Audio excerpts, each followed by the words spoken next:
Hello everyone! In this video, I'll show you how to check in for Southwest Airlines. First, the easiest way is online. Just go to the Southwest website or open the mobile app. Check-in opens exactly 24 hours before your flight. So, make sure you're ready. Enter your confirmation number along with your first and last name. Then, follow the prompts to get your boarding position.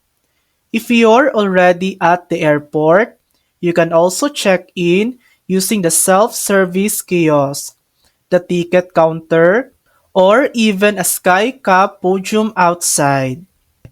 And that's it. That's how to check in for your Southwest Airlines flight. Thanks for watching!